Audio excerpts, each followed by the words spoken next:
नमस्कार दोस्तों। Monthly current affair के इस सेशन में आपका बहुत बहुत स्वागत है। मार्च महीने का करंट अफेयर हम डिस्कस करने जा रहे हैं। इस वीडियो को देखने के बाद 160 प्रश्नों के माध्यम से मार्च महीने की समस्त महत्वपूर्ण घटनाओं पर आधारित प्रश्न और उत्तर आपके तैयार हो जाएंगे। मंथली करंट अफेयर मैगजीन हमने स्टार्ट किया है। उसका अगर पीडीएफ आप प्राप्त करना चाहते हैं तो आप हमारे टेलीग्राम को ज्वाइन करिए या हमारे व्हाट्सएप ग्रुप से जुड़िए और हर महीने आपको फ्री में वो उपलब्ध करा दी जाएगी। चलिए शुरू करते हैं और लेते हैं पहला प्रश्न। जम्मू नगर निगम ने जम्मू विश्वविद्यालय को किस महाराजा के नाम पर रखने का प्रस्ताव पारित किया है? चार ऑप्शन आपके सामने हैं। महाराजा बलूच सिंह, महाराजा हरि सिंह, महाराजा गुलाब सिंह, महाराज रणवीर सिंह। और इस प्रश्न का सही उत्तर है कि जम्मू विश्वविद्यालय का नाम जो रखा जाएगा वो महाराजा गुलाब सिंह के नाम रखा जाएगा। किसके नाम?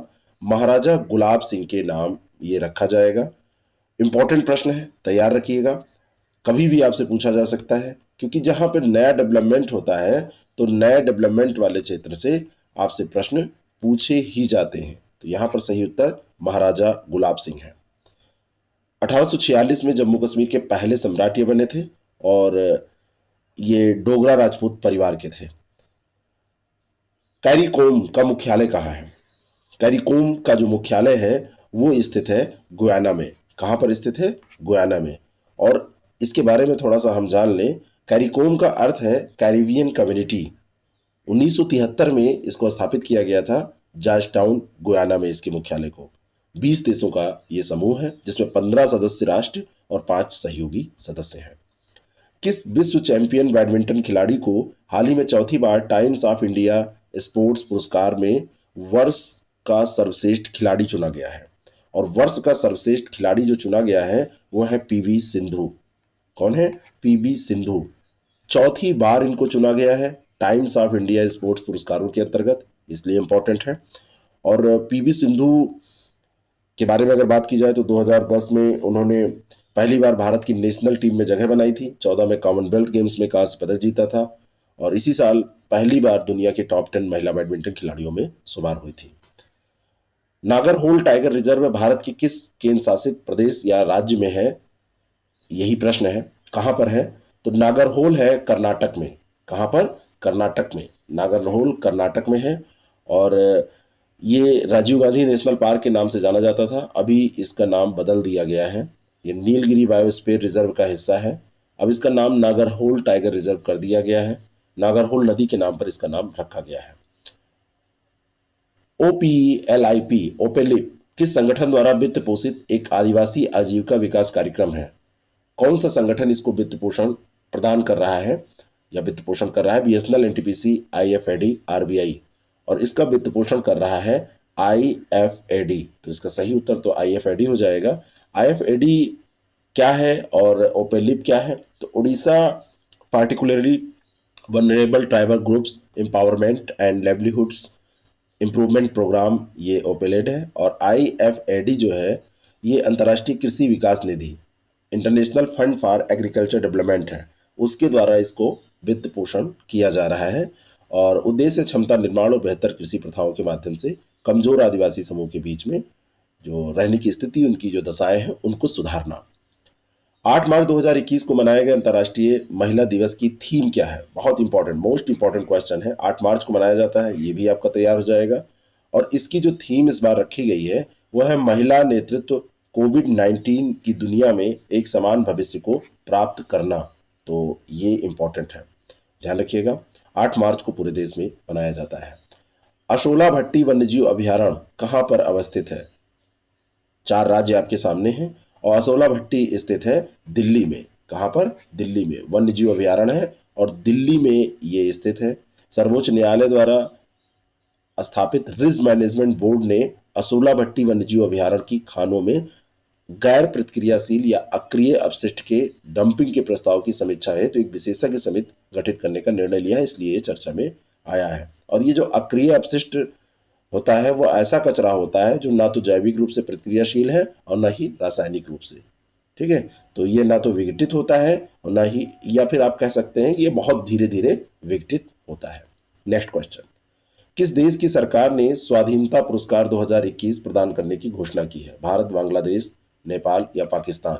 स्वाधीनता पुरस्कार 2021 घोषित किया है बांग्लादेश ने। किसने किया है? बांग्लादेश ने। बांग्लादेश सरकार ने जो विभिन्न क्षेत्रों में उत्कृष्ट योगदान करने वाले लोग हैं, तो 9 प्रसिद्ध हस्तियों को, एक संगठन को, और साथ में सर्वोच्च, मतलब एक संगठन को ये सर्वोच्च नागरिक पुरस्कार जो है स्वाधीनता पुरस्कार 2021 प्रदान करने की घोषणा की है। तो ये बांग्लादेश का पुरस्कार है। हाल ही में प्रकाशित नगर पालिका प्रदर्शन सूचकांक के अनुसार कौन सा शहर मिलियन प्लस शहरों की श्रेणी में पहले स्थान पर है? ये सूचकांक म्युनिसिपल परफॉर्मेंस इंडेक्स जो जारी किया गया, इसमें पहले स्थान पर मिलियन प्लस शहरों में कौन है? तो ये है इंदौर। इंदौर ही रहता है अधिकतर, तो बी ऑप्शन इसका करेक्ट हो जाएगा, इंदौर है। और नगर पालिका प्रदर्शन सूचकांक केंद्र सरकार ने प्रकाशित किया है, और इंदौर के बाद देखा जाए तो इसमें सूरत और भोपाल का स्थान आता है मिलियन प्लस वाले में, और मिलियन से कम श्रेणी में देखा जाए तो दिल्ली की नगर पालिका परिषद जो है वो पहले स्थान पर रही है। उसके बाद में तिरुपति और गांधीनगर का स्थान इसमें आता है। बाओ धान की खेती किस भारतीय राज्य में की जाती है? बाओ धान इंपॉर्टेंट है, बाओ धान आपसे पूछा जाएगा, कभी भी सुमेलित करने में भी पूछा जा सकता है। तो ये असम में, कहाँ पर? असम में। बाओ धान की खेती किस राज्य में? असम में की जाती है। और ये लाल चावल की एक किस्म है जो लोहे से यानी आयरन से समृद्ध होती है, आयरन इसमें पाया जाता है। ब्रह्मपुत्र घाटी में जो जलोढ़ मिट्टी है वहां पर इसकी खेती की जाती है। और अभी हाल में क्या हुआ है, अमेरिका को इसको निर्यात किया गया, इसको लाल चावल के नाम से भी जाना जाता है। और ये सबसे इम्पोर्टेंट इसमें है कि कोई फर्टिलाइजर या किसी उर्वरक का इस्तेमाल इसमें नहीं किया जाता है, कृत्रिम रूप से जो तैयार किए जाते हैं, नेचुरल खेती होती है। हाल ही में किस एनजीओ ने वैश्विक राजनीतिक अधिकारों और स्वतंत्रता पर अपनी वार्षिक रिपोर्ट प्रकाशित की? Freedom house, smile foundation, HelpAge India या गूंज? किसने किया है राजनीतिक अधिकारों और स्वतंत्रता पर अपनी वार्षिक रिपोर्ट प्रकाशित? तो ये किया है फ्रीडम हाउस ने। किसने? फ्रीडम हाउस ने। फ्रीडम हाउस अमेरिकी सरकार द्वारा वित्त पोषित एनजीओ है, और वैश्विक राजनीतिक अधिकारों और स्वतंत्रता पर इसने अभी वार्षिक रिपोर्ट प्रकाशित की है। भारत की स्थिति मुक्त से आंशिक रूप से मुक्त कर दिया गया है। पहले तो मुक्त था, अब इसको कर दिया गया है आंशिक रूप से मुक्त, यानी कि और खराब स्थिति कर दी गई है। 28 फरवरी 2021 को 78वां गोल्डन ग्लोब पुरस्कार वितरण समारोह में सर्वश्रेष्ठ मोशन फिल्म यानी कि ड्रामा का पुरस्कार किस फिल्म को प्रदान किया गया? सर्वश्रेष्ठ ड्रामा। तो सर्वश्रेष्ठ ड्रामा का पुरस्कार जो है ये नोमैड लैंड को दिया गया है। ये 78वां गोल्डन ग्लोब पुरस्कार था, तो ये इंपॉर्टेंट है, नोमैड लैंड को दिया गया है। सर्वश्रेष्ठ motion film drama nomad land, और सर्वश्रेष्ठ निदेशक ये क्लोज हाउ इसी फिल्म के लिए, नोमैड लैंड के लिए। और सर्वश्रेष्ठ एनिमेटेड फीचर फिल्म ये साउल है, और सर्वश्रेष्ठ विदेशी भाषा फिल्म ये मिनारी है जो कि यूएसए की है। नेक्स्ट क्वेश्चन है, हाल ही में भारत की किस पूर्व प्रधानमंत्री की 125वीं जयंती मनाई गई? 125वीं जयंती किसकी मनाई गई? इंपॉर्टेंट क्वेश्चन है, और ये मनाई गई है मोरारजी देसाई की 125वीं जयंती। भारत के चौथे प्रधानमंत्री, और पहले गैर कांग्रेसी थे जो प्रधानमंत्री बने थे, उसके पहले सारे कांग्रेस के कैंडिडेट बनते थे। 29 फरवरी 1896 को भदेली गांव में इनका जन्म हुआ था। गुजरात के बुलसार जिले में अभी ये स्थित है, तो ये ध्यान रखिएगा। और डिप्टी कलेक्टर के रूप में भी इन्होंने 12 वर्षों तक कार्य किया था। अगला जो प्रश्न है, ऑपरेशन ग्रीन को किस वर्ष लॉन्च किया गया था? ऑपरेशन ग्रीन, ऑपरेशन ग्रीन को लॉन्च किया गया था 2018 में। कब लॉन्च किया गया था? 2018 में। और भारत सरकार ने केंद्रीय बजट 2021 में ऑपरेशन ग्रीन के अंतर्गत टमाटर, प्याज और आलू के अलावा जल्दी खराब होने वाली 22 और कृषि उत्पादों को इसमें शामिल करने की घोषणा की है। तो पहले इसमें टमाटर, प्याज और आलू थे, अब इसके साथ में 22 और उत्पाद इसमें शामिल कर लिए जाएंगे। 2018 में इसको लॉन्च किया गया था। हाल ही में पाकिस्तान ने तरलीकृत प्राकृतिक गैस के लिए किस देश के साथ 10 साल का समझौता किया है? एलएनजी के लिए पाकिस्तान ने किया है, भारत ने नहीं, पाकिस्तान ने। तो ये जो समझौता हुआ है ये पाकिस्तान और कतर के बीच में हुआ है। पाकिस्तान और कतर के बीच में ये समझौता हुआ है एलएनजी को लेकर। 10 वर्षों के लिए $3 बिलियन की बचत करने में इसको मदद मिलेगी। पाकिस्तान और कतर के बीच में जो समझौता हुआ है, जो एलएनजी होती है ये मुख्य रूप से इथेन C2H6 के मिश्रण के साथ मीथेन CH4 के से ये बनती है, और ये प्राकृतिक गैस को सुरक्षित रूप से स्टोर और परिवहन करने के लिए मतलब ये जो गैस है इसको तरल रूप में परिवर्तित करने के लिए इसको ठंडा कर दिया जाता है, जिससे कि इसका परिवहन आसानी से किया जा सके, पाइपलाइंस के माध्यम से किया जाता है। The National Origin Based Anti Discrimination for Non Immigrants, NO ban, इसको नो बैन है ना, नो बैन एक्ट, इसको नो बैन एक्ट कहते हैं। कौन सा एक्ट? No ban act. तो नो बैन एक्ट किस देश में फिर से शुरू किया गया है? तो ये शुरू किया गया है अमेरिका में। कहां पर किया गया है? अमेरिका में। डेमोक्रेटिक सांसदों द्वारा अमेरिकी प्रतिनिधि सभा में फिर से इसको प्रस्तुत किया गया और इस प्रस्तावित कानून का उद्देश्य होता है भविष्य में मुस्लिम प्रतिबंध को रोकना और धर्म आधारित भेदभाव को समाप्त करना, उसको रोकना। हाल ही में किस देश में टाइटेनोसोर के जीवाश्म का पता लगाया है? कौन सा देश है ये? तो ये जीवाश्म का पता लगाया है अर्जेंटीना ने। किसने लगाया है? अर्जेंटीना ने। किसका? टाइटेनोसोर के जीवाश्म का पता लगाया है। और डायनासोर का ये समूह है जो 4 पैरों पर चलता था, ये जो टाइटेनोसोर है। और वैज्ञानिकों ने हाल ही में निंजा टाइटन जाप्ताई नामक एक डायनासोर प्रजाति की जीवाश्मों की खोज की है, जो 140 मिलियन साल पहले क्रिटेशियस पीरियड के दौरान पाए जाते थे। डेजर्ट फ्लैग अभ्यास का मेजबान देश कौन सा है? मेजबान देश यानी कि जहां पर आयोजित होता है, तो डेजर्ट फ्लैग का मेजबान देश है UAE, यूनाइटेड अरब अमीरात, है ना। और संयुक्त अरब अमीरात में इसको आयोजित किया जाता है। बहुराष्ट्रीय अभ्यास है। भारत, फ्रांस और अमेरिका सहित 10 देश इसमें भाग लेते हैं। और इस अभ्यास में भाग लेने के लिए भारतीय वायुसेना का Su-30 MKI फाइटर और C-17 विमान ये हिस्सा इसमें लेंगे। सुगम्य भारत ऐप के बारे में 2 स्टेटमेंट है। सुगम्य भारत ऐप का उद्देश्य दिव्यांगों के प्रति लोगों को अधिक संवेदनशील बनाना है, और दूसरा है कि सुगम्य भारत ऐप 10 क्षेत्रीय भाषाओं में उपलब्ध है। आपको बताना है इनमें से कौन से स्टेटमेंट सही है। तो यहाँ पर पहला स्टेटमेंट तो बिल्कुल सही है, और 10 क्षेत्रीय भाषाओं में उपलब्ध है ये भी सही है। दोनों के दोनों स्टेटमेंट सही है। सी ऑप्शन इसका बिल्कुल करेक्ट है। सुगम्य भारत ऐप के बारे में ये प्रश्न आपसे पूछा जा सकता है। और एक्सेस द फोटो डाइजेस्ट अभी एक पुस्तिका थी, उसका अनावरण, और सुगम्य भारत ऐप, इन दोनों का अनावरण थावरचंद गहलोत जो हमारे सामाजिक न्याय एवं अधिकारिता मंत्री हैं उन्होंने किया है। 10 क्षेत्रीय भाषाओं में ये उपलब्ध है, हिंदी में भी है, अंग्रेजी, तमिल, तेलुगु, कन्नड़, उड़िया, गुजराती, मराठी, पंजाबी और मलयालम में। अगला जो प्रश्न है, निम्नलिखित में से किसे उत्तर प्रदेश हिंदी संस्थान के प्रतिष्ठित भारत भारती पुरस्कार 2019 से सम्मानित करने की घोषणा की गई है? तो ये पुरस्कार दिया जा रहा है इस बार डॉक्टर सूर्यवाला को। किसको? डॉक्टर सूर्यवाला को। 2019 का है, भारत भारती पुरस्कार है, उत्तर प्रदेश हिंदी संस्थान के द्वारा दिया जाता है। ये दोनों बातें इंपॉर्टेंट हैं। मुंबई की ये साहित्यकार हैं, वरिष्ठ साहित्यकार। भारत भारती पुरस्कार के तहत 5 लाख रुपए की नगद राशि और एक प्रशस्ति पत्र प्रदान किया जाएगा। साथ में दयानंद पांडे को लोहिया साहित्य सम्मान, जो लखनऊ के ही हैं, उनको लोहिया साहित्य सम्मान से सम्मानित किया जाएगा। और दिल्ली के तरुण विजय को हिंदी गौरव सम्मान, तो लोहिया और हिंदी गौरव भी याद रखिएगा, भारत भारती तो आपको सूर्यवाला से याद ही रहेगा।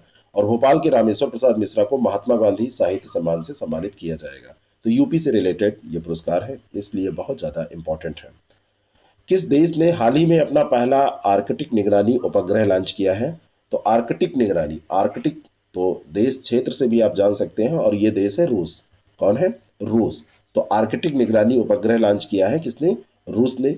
रूसी अंतरिक्ष एजेंसी रोसकोस्मोस ने अपने पहले आर्कटिक निगरानी उपग्रह को लॉन्च कर दिया, और सोयूज 2.1B कैरियर रॉकेट को लॉन्च किया गया। इस रॉकेट की सहायता से आर्कटिका M उपग्रह को ले जाया गया, तो ये ध्यान रखिएगा। कजाकिस्तान के बैकनूर कोस्मोड्रोम में इस रॉकेट को लॉन्च किया गया है। Next question, Akhil Bharatiya football महासंघ ने घोषणा की है, उनके अनुसार भारत का कौन सा राज्य इंडियन विमेंस लीग की मेजबानी करेगा? IWL की मेजबानी कौन करेगा? तो ये करेगा ओडिशा। कौन राज्य करेगा IWL की मेजबानी? ओडिशा करेगा। अखिल भारतीय फुटबॉल महासंघ ने ये घोषणा की है, तारीख अभी नहीं घोषित की गई है, लेकिन ये इंडियन वुमेन्स लीग की जो आयोजन की का वेन्यू है वो उड़ीसा में होगा। और ये इंडियन विमेंस लीग शीर्ष श्रेणी की महिला पेशेवर फुटबॉल लीग है जो भारत में आयोजित की जाती है। पहला सत्र अक्टूबर 2016 में आयोजित किया गया था। भारत ने बार्क द्वारा विकसित डिजिटल कोबाल्ट थेरेपी मशीन किस देश को दान में दी? डिजिटल कोबाल्ट थेरेपी मशीन है और भारत ने इसको दान किया है मेडागास्कर को। याद रखिएगा, मॉरिशस, मालदीव, मेडागास्कर, इसमें कंफ्यूजन होता है। तो ये किसको किया है? Cobalt therapy machine, cobalt, Madagascar, ऐसे करके याद कर लीजिए। डिजिटल कोबाल्ट, तो ये मेडागास्कर, डा इसमें भी आ रहा है और यहाँ पर भी, ऐसे करके आप याद कर सकते हैं।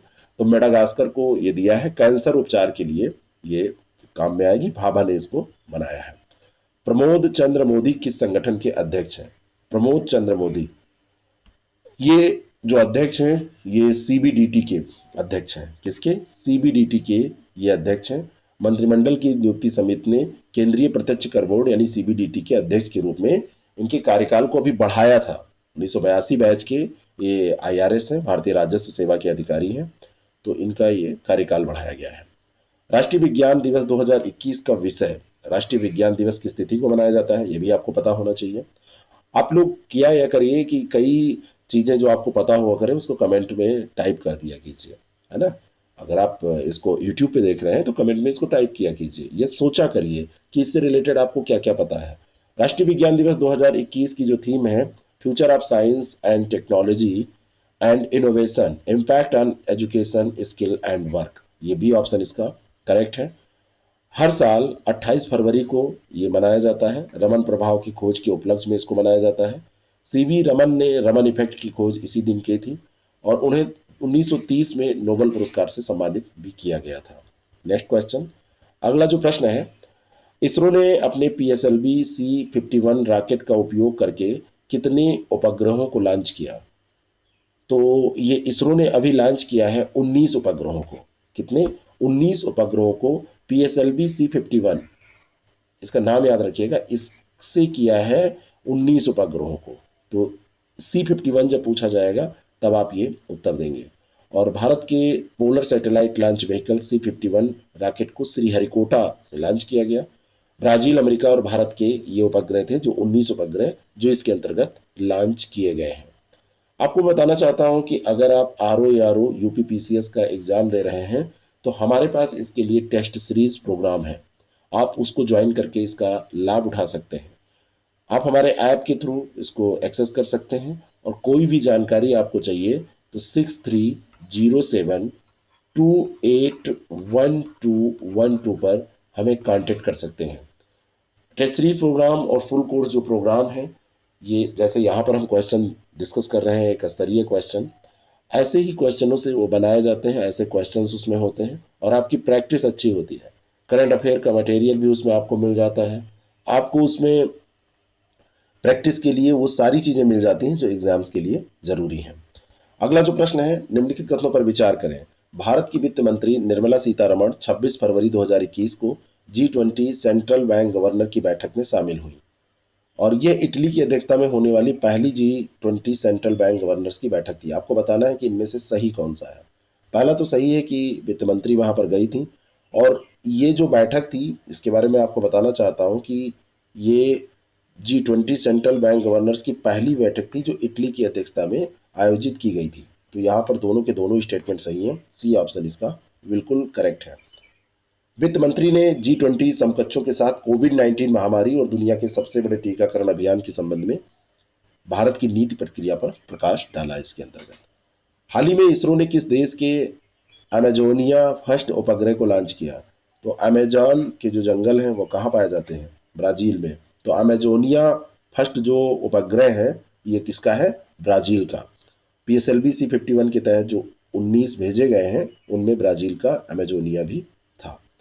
अगला जो प्रश्न है, किस भारतीय नेता को global energy and environment leadership award से सम्मानित किया जाएगा? तो इस सम्मान से नरेंद्र मोदी हमारे प्रधानमंत्री को सम्मानित किया जाएगा और CERAWeek global energy and environment leadership award है, इसके तहत इनको सम्मानित किया जाएगा। और प्रधानमंत्री ये जो सम्मेलन हो रहा है सेरावीक, इसमें मुख्य भाषण भी देंगे। 5 मार्च मतलब दिया है इन्होंने भाषण, 5 मार्च 2021 तक इसको आयोजित किया जाएगा। 1 से 5 मार्च ऐसी सूचना थी, यानी कि इसका आयोजन हो चुका है। अगला जो प्रश्न है, आईएनएस उत्कर्ष के बारे में आपको बताना है कि कौन सा स्टेटमेंट सत्य है। आईएनएस उत्कर्ष ये भारतीय सशस्त्र बलों की संयुक्त सेवा अंडमान और निकोबार कमान के अधीन एक भारतीय नौसेना हवाई स्टेशन है और ये अंडमान और निकोबार द्वीप समूह का पहला नौसेना हवाई स्टेशन है। आपको बताना है इनमें से सही क्या है। तो दोनों के दोनों स्टेटमेंट सही हैं। इसका उत्तर क्या हो जाएगा कि दोनों सही हैं। ये अंडमान और निकोबार कमान के अधीन एक भारतीय नौसेना है और पहला है जो अंडमान और निकोबार द्वीप समूह में है। अंडमान और निकोबार कमान के अधीन जो ये बनाया गया है, ये अंडमान और निकोबार द्वीप समूह का पहला भी है, ये आपको याद रखना जरूरी है। हाल ही में पीएम मोदी ने कहां पर खेलो इंडिया विंटर गेम्स का उद्घाटन किया? तो खेलो इंडिया विंटर गेम्स का उद्घाटन गुलबर्ग में मोदी जी ने किया है, हमारे प्रधानमंत्री ने। 26 फरवरी 2021 को जम्मू कश्मीर के गुलबर्ग में ये दूसरा खेलो इंडिया विंटर गेम्स था जिसका उद्घाटन किया गया है। International institute for strategic strategy के अनुसार 2020 में दुनिया में सबसे बड़ा रक्षा व्यय वाला देश कौन सा है? जिसने सबसे ज्यादा डिफेंस पे पैसा खर्च किया, तो वो अमेरिका है। कौन सा देश है? अमेरिका है। यूनाइटेड स्टेट अमेरिका सबसे बड़ा देश, सबसे ज्यादा पैसा खर्च करने वाला देश इस मामले में यही है। और इसने 1.8 ट्रिलियन डॉलर के आंकड़े को छू लिया है। पिछले वर्ष की तुलना में 3.9% इसका जो खर्च है वो बढ़ गया है और दुनिया का सबसे बड़ा खर्चा करने वाला देश है। और अमेरिका के बाद में जो स्थान आता है वो चीन का आता है। सांख्यिकी और कार्यक्रम कार्यान्वयन मंत्रालय द्वारा जारी जीडीपी के दूसरे अग्रिम अनुमानों के अनुसार वित्त वर्ष 2020-21 की जीडीपी वृद्धि दर क्या है? तो सांख्यिकी और कार्यक्रम कार्यान्वयन मंत्रालय ने जारी किया है कि ये 8% है। क्या है? 8%। अगला जो प्रश्न है, महत्वपूर्ण सोशल मीडिया मध्यस्थ सिग्निफिकेंट सोशल मीडिया इंटरमीडियरी को परिभाषित करने के लिए यूजर्स की सीमा क्या रखी गई है? तो यूजर्स की सीमा इसमें रखी गई है 50 लाख। क्या सीमा रखी गई है? 50 लाख। अभी हाल ही में केंद्र सरकार ने 5 मिलियन पंजीकृत उपयोगकर्ताओं को एक महत्वपूर्ण सोशल मीडिया मध्यस्थ के रूप में परिभाषित किया है ना। और ये अभी 2021 में के जो सूचना प्रौद्योगिकी मध्यवर्ती दिशा निर्देश और डिजिटल मीडिया नैतिकता संहिता नियम 2021 जो आया है उसमें महत्वपूर्ण सोशल मीडिया मध्यस्थ शब्द का उपयोग ये किया गया है। सॉरी। भारत ने किस पड़ोसी देश के साथ हॉटलाइन स्थापित करने के लिए सहमति जाहिर की है? तो ये हॉटलाइन चीन के साथ स्थापित की गई है और चीन के साथ विवाद भी रहते हैं। हॉटलाइन भी स्थापित चीन के साथ ही की गई है। फोन पर बातचीत अभी किया था हमारे एस जयशंकर ने, विदेश मंत्री जो हैं वहां के समकक्ष वांग ई से। तो हॉटलाइन स्थापित करने पर ये दोनों लोग सहमत हो गए। यूएन वर्ल्ड हैप्पीनेस रिपोर्ट 2021 की सूची में भारत का स्थान क्या है? बहुत ही इंपॉर्टेंट है। हैप्पीनेस इंडेक्स है, हैप्पीनेस रिपोर्ट है, तो इसमें भारत का जो स्थान है वो 139 है ना। 139वां स्थान भारत को मिला है और इसमें सबसे ऊपर है फिनलैंड। फनलैंड यानी फिनलैंड सबसे खुश फनी रहते हैं यहाँ के लोग। अगला जो प्रश्न है, बीमा विधेयक 2021 के अनुसार बीमा क्षेत्र में नई एफडीआई सीमा, बीमा क्षेत्र में एफडीआई की सीमा जो है वो कर दी गई है 74%। कितना? 74%। अभी जो संशोधन विधेयक आया है बीमा का उसमें ये किया गया है। पहले ये 49% थी, अब 74%। भारतीय नौसेना ने किस संगठन द्वारा निर्मित एक लैंडिंग क्राफ्ट यूटिलिटी जहाज L-58 को शामिल किया है? तो ये किस संगठन के द्वारा निर्मित है L-58? तो इसका निर्माण किया है GRSC ने, है ना। आपको फुल फॉर्म पता होना चाहिए। इसका फुल फॉर्म है क्या? GRSC, garden rich ship builders and engineers limited. Garden rich ship builders and engineers limited, ये कोलकाता में है, उसी के द्वारा ये डिजाइन किया गया और उसी के द्वारा ये निर्मित किया गया है। युद्धक टैंक है, भारी हथियार प्रणालियों का परिवहन करने में ये समर्थ है। हाल ही में किसने डिजिटल ग्रीन सर्टिफिकेट का प्रस्ताव रखा है? तो डिजिटल ग्रीन सर्टिफिकेट का प्रस्ताव रखा है यूरोपीय आयोग ने। किसने रखा है? यूरोपीय आयोग ने। डिजिटल ग्रीन जो सर्टिफिकेट है ये यूरोपीय संघ के अंदर नागरिकों के सुरक्षित और मुक्त आवागमन के लिए एक डिजिटल माध्यम बनेगा। डिजिटल ग्रीन सर्टिफिकेट इसीलिए रखा गया है। और कोरोना वायरस वैक्सीन लगी है किसी व्यक्ति को या नहीं लगी है, और अगर व्यक्ति को कोरोना वायरस वैक्सीन लग गई है या उसकी रिपोर्ट नकारात्मक है, नेगेटिव रिपोर्ट है, या कोरोना वायरस की रिकवरी वो कर चुका है, इस तरीके की जानकारी उसमें रहेगी। और ये सर्टिफिकेट पूर्णतः डिजिटल रूप में होगा और इसे निःशुल्क प्राप्त आप कर सकते हैं। नेक्स्ट क्वेश्चन, अगला जो प्रश्न है, हाल ही में कौन सा देश अंतर्राष्ट्रीय सौर गठबंधन का हिस्सा बन गया? आईएसए का हिस्सा अभी जल्दी में कौन बना है, ये अगर आपसे पूछा जाए तो ये बना है इटली। कौन? इटली, है ना। ननिहाल, राजीव गांधी के ससुराल, और उनके बेटे, क्या नाम है उनका, नाम तो सबको पता ही होगा, तो उनका जो है वो ननिहाल है। अगर ऐसे देखा जाए तो ननिहाल ही है। तो इटली जो है वो आईएसए का सदस्य बन गया है। इटली ने अभी आईएसए फ्रेमवर्क समझौते पर हस्ताक्षर करके अंतर्राष्ट्रीय सौर गठबंधन का हिस्सा बनने को मंजूरी प्रदान की है। और वैसे देखा जाए तो आईएसए का गठन जो किया गया था वो भारत के प्रयास से, भारत और फ्रांस के राष्ट्रपति, भारत के प्रधानमंत्री नरेंद्र मोदी और फ्रांस के राष्ट्रपति ने मिलकर इसको 30 नवंबर 2015 में फ्रांस की राजधानी पेरिस में कोप 21 की वार्ता चल रही थी, तो कोप 21 के दौरान ही इसकी पहल की गई थी, है ना। तो फ्रांस और भारत इसमें साथ में थे। अगला जो प्रश्न है, हाल ही में किस राज्य के मुख्यमंत्री ने मुख्यमंत्री चिरंजीवी योजना की घोषणा की है? तो मुख्यमंत्री चिरंजीवी योजना जो है ये राजस्थान की है। कहाँ पर? राजस्थान। राजस्थान, बी नहीं, ए, राजस्थान। मैं फिर से इसको टिक कर रहा हूँ, ये राजस्थान के मुख्यमंत्री ने मुख्यमंत्री चिरंजीवी योजना, चिरंजीवी है तो ये स्वास्थ्य से संबंधित है, और 1 मई 2021 को इसको शुरू करने की घोषणा की गई है। 24 फरवरी को घोषणा की गई है, और 3500 करोड़ रुपए के बजट परिव्यय के साथ इसकी घोषणा की गई है।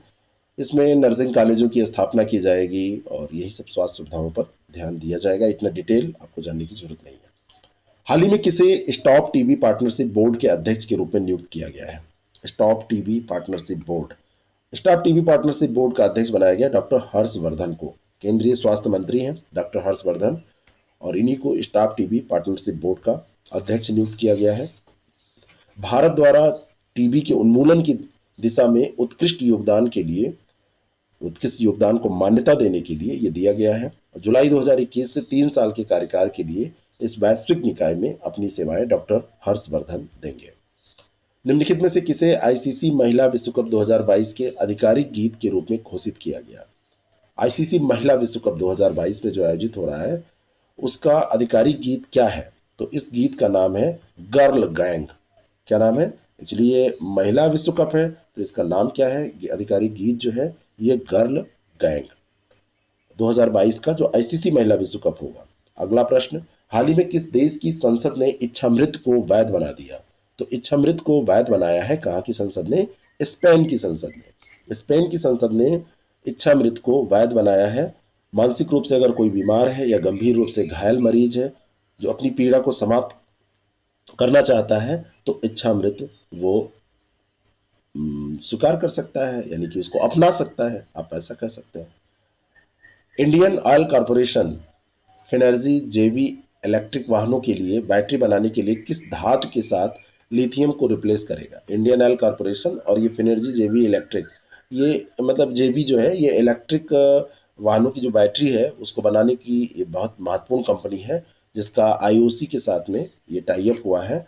तो कौन सी धातु को रिप्लेस करेंगे? लिथियम को रिप्लेस मतलब करना है तो कौन सी धातु करेगी? तो ये धातु है एल्युमिनियम। एल्युमिनियम जो है ये लिथियम को रिप्लेस करेगा, जो इन्होंने टेक्नोलॉजी अभी डेवलप की है। और ये इजरायली बैटरी डेवलपर हैं फिनर्जी, और इंडियन ऑयल कॉरपोरेशन के बारे में आप जानते ही हैं। Ultra light metal air battery बनाने के लिए अभी इन्होंने संयुक्त उद्यम स्थापित किया है। तो लिथियम की जगह जब एल्युमिनियम आएगा तो चार्जिंग फास्ट हो जाएगी। और मारुति सुजुकी और अशोक लैलैंड के साथ में अभी समझौता भी इनका हो चुका है। और आईओसी अभी इसमें फिनर्जी लिमिटेड में कुछ हिस्सेदारी लेके इनके साथ काम कर रही है। अगला जो प्रश्न है, startup India seed fund scheme के लिए गठित विशेषज्ञ सलाहकार समिति के प्रमुख कौन है? तो startup India seed fund scheme के तहत जो विशेषज्ञ सलाहकार समिति है इसके प्रमुख हैं एच के मित्तल। कौन है? एच के Mittal. Startup India seed fund scheme अभी मतलब आपको ये ध्यान रखना है, डीपीआईआईटी के ने मतलब कहा है कि इस समिति की अध्यक्षता विज्ञान एवं प्रौद्योगिकी विभाग के एच के मित्तल करेंगे, तो ये विज्ञान एवं प्रौद्योगिकी विभाग से रिलेटेड है। केंद्रीय स्वास्थ्य मंत्रालय द्वारा प्रदान की जाने वाली टेलीमेडिसिन सेवा का नाम क्या है? टेलीमेडिसिन सेवा जो है इसका नाम है ई संजीवनी, क्या नाम है? ई संजीवनी। और ई संजीवनी नामक केंद्रीय स्वास्थ्य मंत्रालय की टेलीमेडिसिन सेवा 31 राज्यों और केंद्रशासित प्रदेशों में चल रही है। राष्ट्रीय सुरक्षा गार्ड एनएसजी के महानिदेशक के रूप में किसे नियुक्त किया गया है? तो इनका नाम ही इंपॉर्टेंट है, एनएसजी के महानिदेशक। तो ये है M A Ganapathy. B option इसका करेक्ट है। एम ए गणपति को एनएसजी का महानिदेशक नियुक्त किया गया है। My life in full work family and our future किस भारतीय का संस्मरण है? तो ये इंदिरा नूई का संस्मरण है। किसका है? इंदिरा नूई का संस्मरण। इंदिरा नूई जो कि पैप्सिको की चीफ सीईओ रह चुकी हैं और 65 साल की अभी हैं। इन्होंने इस बुक में अपने बारे में पूरा लिखा है। यह पोर्टफोलियो बुक्स द्वारा प्रकाशित इसको अभी किया जाना है, लेकिन पहले ही चर्चा में आ गई है। बचपन से लेकर अंत तक की अभी तक की घटनाएं उसमें इन्होंने दर्ज की हैं। पहला national institute of pharmaceutical education and research किस राज्य में स्थापित किया गया? तो पहला ये national institute of pharmaceutical education research जो है ये स्थापित किया गया है कहाँ पर? पंजाब में। और पंजाब में इसकी जो स्थापना हुई है, वैसे देखा जाए तो पंजाब की अगर आपसे पूछा जाएगा डिटेल में तो मोहाली भी पूछा जा सकता है। मोहाली में इसको स्थापित किया गया है। अंतर संसदीय संघ आईपीयू इंटर पार्लियामेंट्री यूनियन का मुख्यालय कहाँ पर स्थित है? इसका मुख्यालय स्थित है जिनेवा में। कहाँ पर? जिनेवा में। और जिनेवा कहाँ है ये तो आपको पता ही होगा, कमेंट करके बता दीजिएगा या पढ़ लीजिएगा इसको कहाँ है। और ये जो संसदीय कूटनीति और संवाद है उसको बढ़ावा देने के लिए और उसके माध्यम से शांति को बढ़ावा देने के लिए 1889 में बहुत पहले आईपीओ स्थापित किया गया था। संस्कृति मंत्री की अध्यक्षता में अगले 2 वर्षों तक किस भारतीय नदी का अध्ययन करने के लिए एक सलाहकार समिति का गठन किया गया है? तो ये जो संस्कृति मंत्री हैं उसके अध्यक्ष रहेंगे और ये नदी है सरस्वती। जो विलुप्त है उसी पर तो अध्ययन होगा, जो रहता है उसकी वैल्यू कहाँ होती है। तो सलाहकार समिति का पुनर्गठन ये किया गया है। और पिछले पैनल का कार्यकाल 2019 में समाप्त हो गया था, तो फिर से पौराणिक सरस्वती पर यह रिसर्च एंड डेवलपमेंट किया जाएगा। हाल ही में वनवासी समागम का आयोजन किस राज्य या केंद्र शासित प्रदेश में किया गया? तो वनवासी समागम का आयोजन किया गया है उत्तर प्रदेश में। उत्तर प्रदेश के सोनभद्र जिले में वनवासी समागम का आयोजन किया गया। कहाँ पर? यूपी। और यूपी में भी पूछा जाए तो सोनभद्र आपको ध्यान में रखना है। राष्ट्रपति ने इसमें सेवा कुंज आश्रम के नवनिर्मित भवन का उद्घाटन भी किया था। राष्ट्रपति उसमें उपस्थित थे। 63वें ग्रैमी अवार्ड्स 2021 में 28 ग्रैमी पुरस्कार जीतने वाली एकमात्र महिला कलाकार कौन बन गई? तो यह है बियांसे। कौन है? बियांसे। बी ऑप्शन इसका करेक्ट है। बियांसे ने अभी तक 28 ग्रैमी पुरस्कार जीतकर महिलाओं में सबसे ज्यादा पुरस्कार जीतने के रूप में अपना नाम दर्ज कराया है।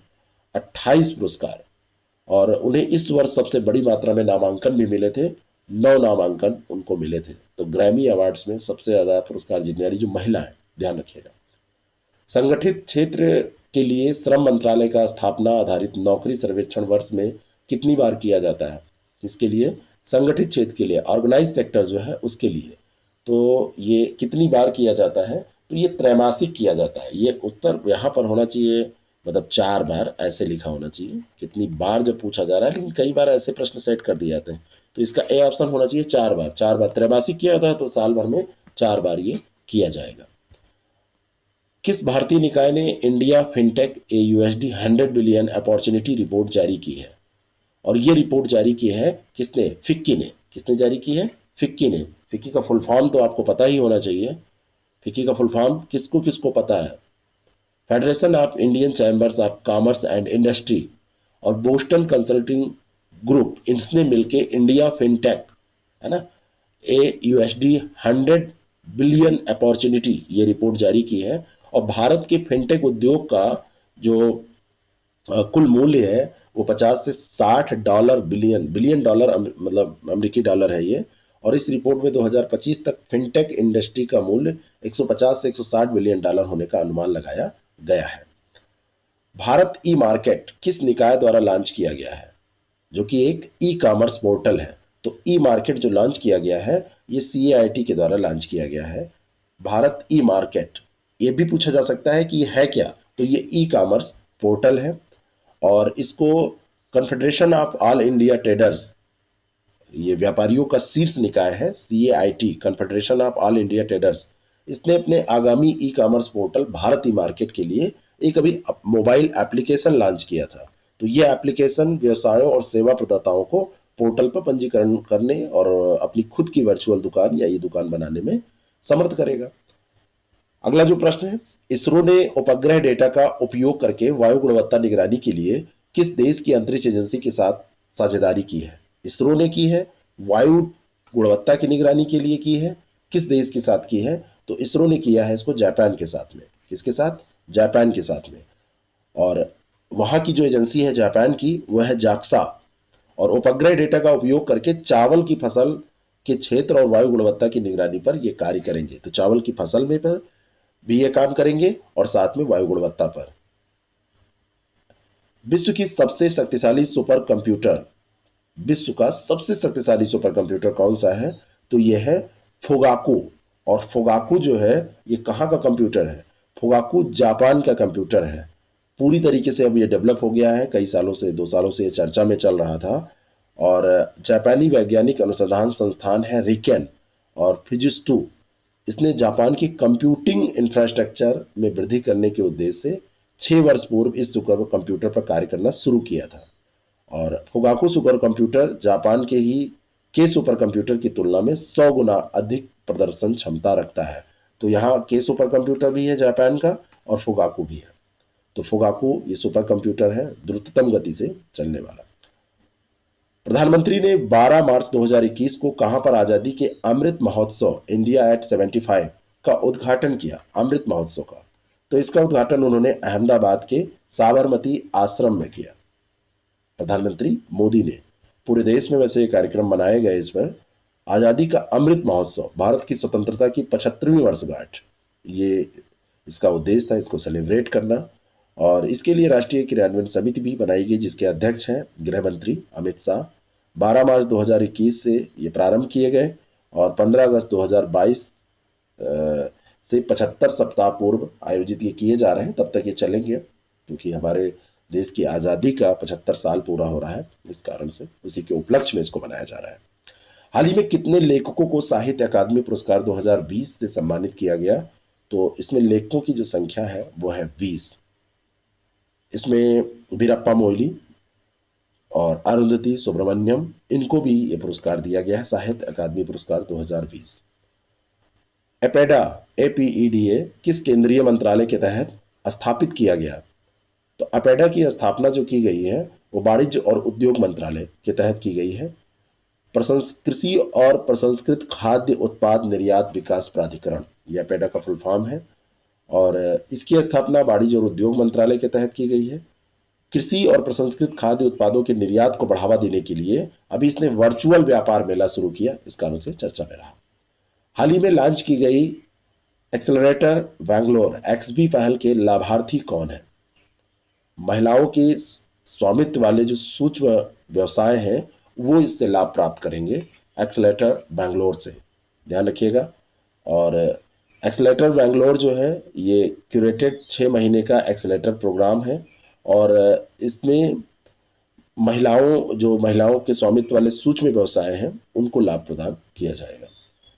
उत्पादन क्षमता के हिसाब से भारत में अब तक का सबसे बड़ा फ्लोटिंग सोलर पावर प्लांट किस प्रदेश में स्थापित किया जा रहा है? उत्पादन क्षमता जिसकी सबसे ज्यादा है ये किया जा रहा है तेलंगाना में। कहां पे किया जा रहा है? तेलंगाना में। ए ऑप्शन इसका करेक्ट है। उत्पादन क्षमता के हिसाब से ये सबसे बड़ा फ्लोटिंग सोलर पावर प्लांट है। अगले मई जून तक चालू हो जाएगा ये और इसकी जो उत्पादन क्षमता है वो 100 मेगावाट है। और यहाँ पर पेडापल्ली पड़ता है, उसमें रामागुंडम स्थान है, तो वहीं पर NTPC द्वारा ये चलाया जा रहा है। और इसके बारे में सबसे इंपॉर्टेंट यही है कि ये किस स्टेट में है। किस सुप्रसिद्ध अभिनेता को international federation of film archive FIAF पुरस्कार 2021 से सम्मानित किया जाएगा? तो ये पुरस्कार दिया जाएगा अमिताभ बच्चन को। किसको? बिग बी को दिया जाएगा FIAF पुरस्कार 2021, अमिताभ बच्चन को। और Amitabh Bachchan international federation of film archives पुरस्कार से सम्मानित होने वाले पहले भारतीय होंगे। अभी तक FIF किसी भारतीय को नहीं दिया गया है।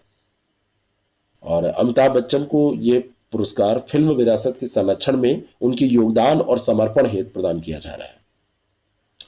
ध्यानचंद राष्ट्रीय खेल पुरस्कार से सम्मानित और वरिष्ठ भारतीय एथलीट जिनका हाल में 91 वर्ष की अवस्था में निधन हो गया, उनका नाम क्या है? तो उनका नाम है ईश्वर सिंह देओल। ईश्वर सिंह देओल 91 साल के थे और ध्यानचंद राष्ट्रीय खेल पुरस्कार भी इनको मिल चुका था और भारतीय एथलीट थे। किस भारतीय राज्य या केंद्र शासित प्रदेश ने विशेष महिला मोहल्ला क्लिनिक शुरू करने की घोषणा की है? तो पहले भी मोहल्ला क्लिनिक यहाँ चल रहे हैं नई दिल्ली में, अब ये विशेष महिला मोहल्ला क्लिनिक नई दिल्ली की केजरीवाल जो सरकार है वो चला रही है, चलाने की योजना बना रही है। इस जो नया वित्त वर्ष चालू हो गया है इसी में इसको स्थापित किया जाएगा। हाल ही में किस देश ने अंतरिक्ष में पहला सैन्य अभ्यास एस्टर एक्स शुरू किया है? ये किसका है?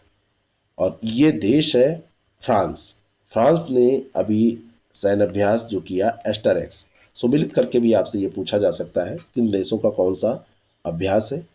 और अपने उपग्रहों और अन्य रक्षा उपकरणों की रक्षा के लिए क्षमता का मूल्यांकन करने के लिए 8 मार्च को अपना ये पहला सैन्य अभ्यास इसने शुरू किया था। किसे भारत के नए मुख्य सांख्यिकीविद के रूप में नियुक्त किया गया है? तो इनका नाम है GP सामंत। GP सामंत मुख्य सांख्यिकीविद भारत के होंगे। रशीन बांध और चिल्लीमल बांध का संबंध भारत के किस राज्य से है? तो ये दोनों के दोनों जो बांध हैं ये उत्तर प्रदेश से संबंधित हैं, रशीन बांध और चिल्लीमल बांध। और ये चर्चा में क्यों आए हैं मैं आपको बताना चाहता हूँ। चित्रकूट में ये स्थित हैं और लोगों को पानी की कमी की समस्या से राहत दिलाने के लिए इन बांधों का क्रियान्वयन किया जा रहा है। और चित्रकूट अभी गए थे हमारे CM, वहाँ पे कई योजनाओं का इन्होंने शुभारंभ किया था 10 मार्च 2021 को। तो ये डेट उतनी इंपॉर्टेंट नहीं है लेकिन ध्यान में रखिएगा। और ये दोनों बांध जो है रशीन और चिल्लीमल यूपी से रिलेटेड है।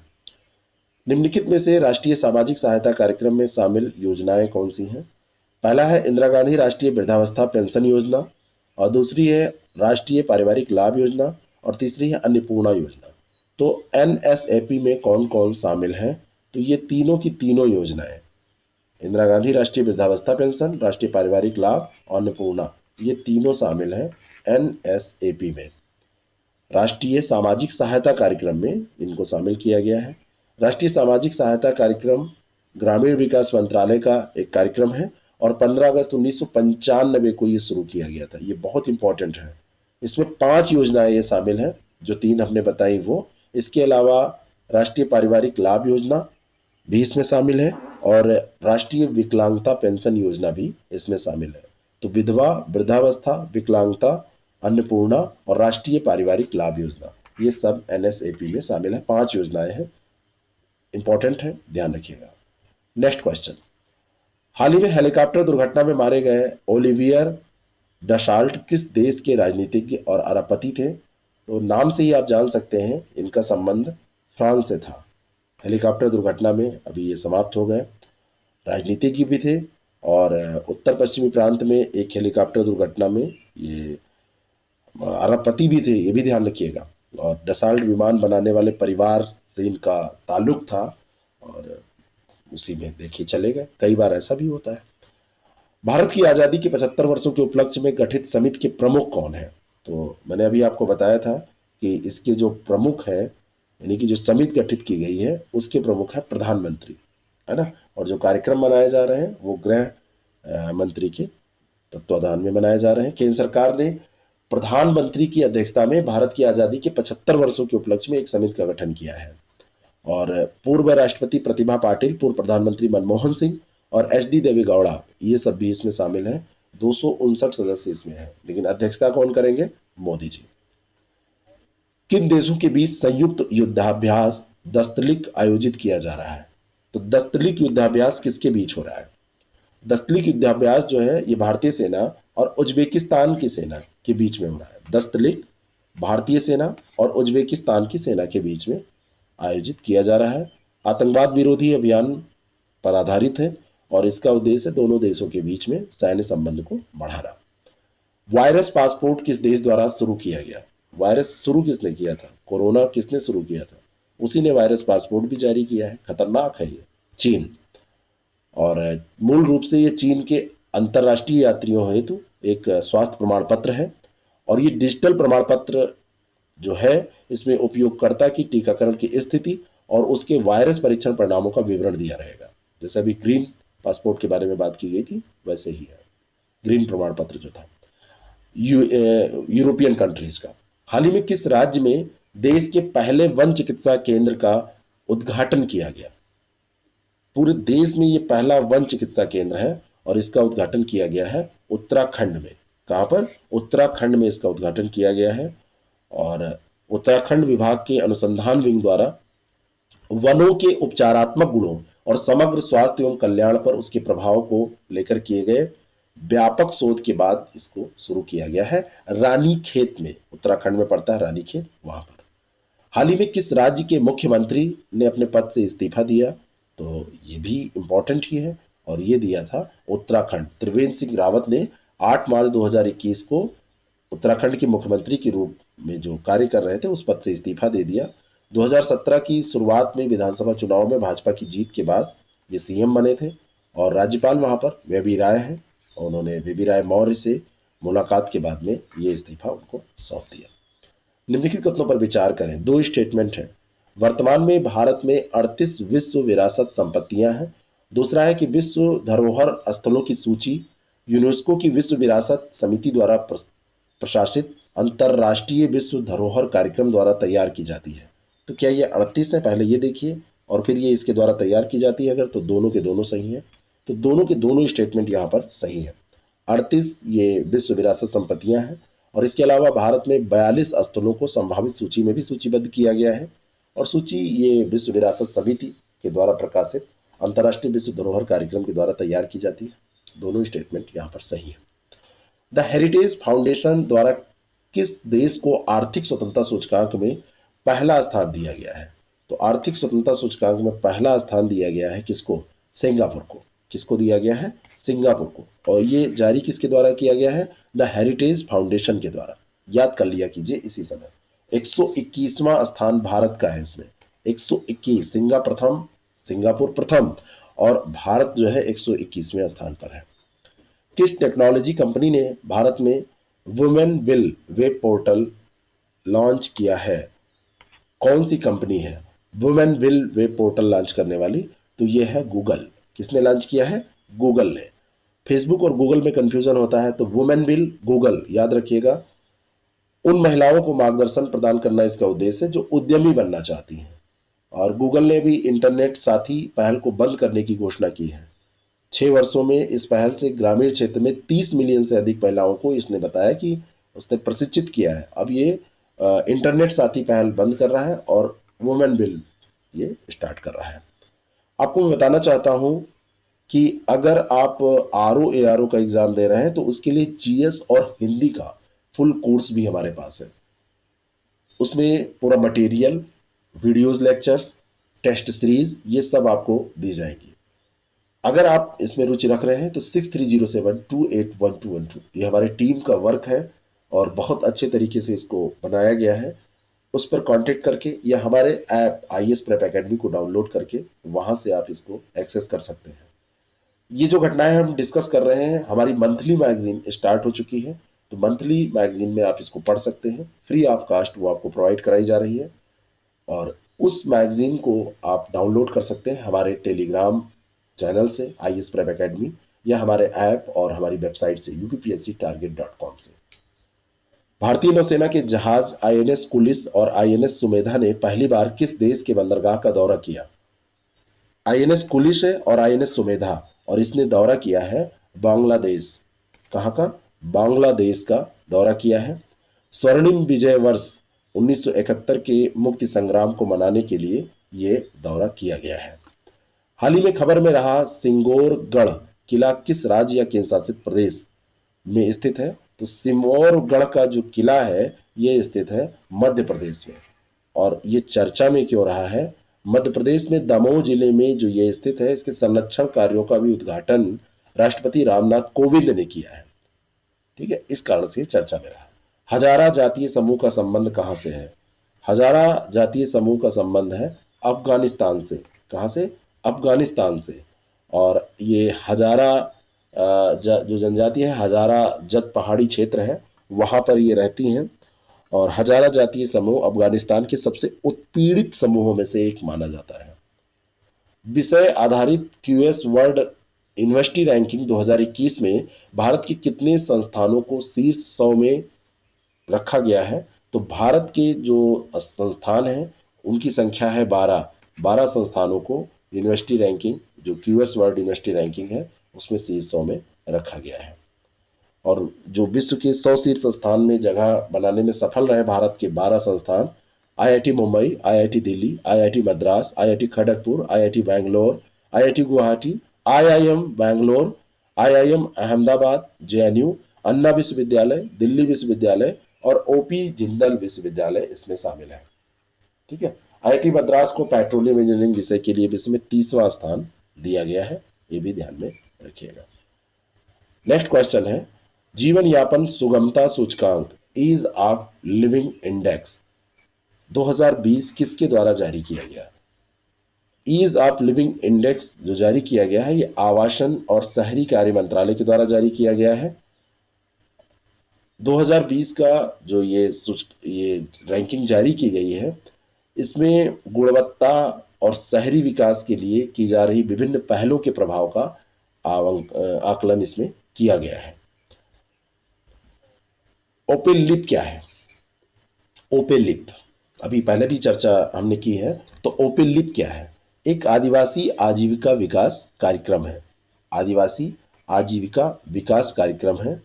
Odisha particularly vulnerable tribal groups empowerment and livelihoods improvement programme IFAD के सहयोग से जो चल रहा है। चतुर्भुज सुरक्षा संवाद के बारे में कौन सा इसमें सत्य है? Quadrilateral Security Dialogue. इसे एशियाई नाटो के रूप में देखा जाता है। यह जापान, अमेरिका, भारत और ऑस्ट्रेलिया के बीच एक अनौपचारिक रणनीतिक मंच है। यह 2007 में जापान के तत्कालीन प्रधानमंत्री शिंजो आबे द्वारा शुरू किया गया था। तो क्वाड के बारे में जो सारी बातें दी हैं ये सही हैं। जापान के तत्कालीन प्रधानमंत्री शिंजो आबे थे, उनके द्वारा जापान, अमेरिका, भारत, ऑस्ट्रेलिया और एशियाई नाटो के रूप में इसको देखा जाता है। हाल ही में पहले अंतर्राष्ट्रीय रेंजर पुरस्कारों की विजेताओं की घोषणा की गई। महेंद्र गिरी इस प्रतिष्ठित अंतर्राष्ट्रीय रेंजर पुरस्कार जीतने वाले पहले एशियाई और एकमात्र रेंजर बन गए। अब यहां पर प्रश्न है, देखिए आपको लग रहा होगा कि ये स्टेटमेंट कहां से, तो क्या ये पहला अंतर्राष्ट्रीय रेंजर पुरस्कार है? अगर है तो ये सही है। और दूसरा महेंद्र गिरी भी ये सही है कि महेंद्र गिरी इसको प्राप्त करने वाले पहले व्यक्ति बने हैं। तो दोनों के दोनों स्टेटमेंट यहाँ पर सही है। निम्नलिखित कथनों पर विचार करें। Heart of Asia Istanbul process Afghanistan और तुर्की की एक पहल है।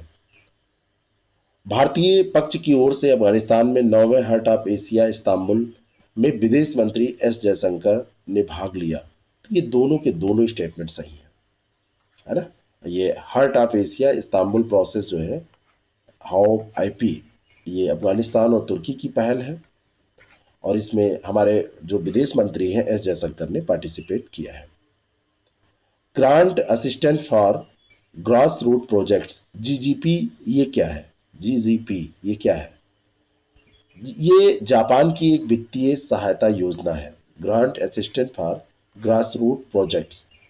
और इसके अंतर्गत भारत सहित 100 से अधिक देशों में लोगों की विविध इंफ्रास्ट्रक्चर की जो आवश्यकताएं होती हैं उनको पूरा करने के लिए इसको शुरू किया गया है।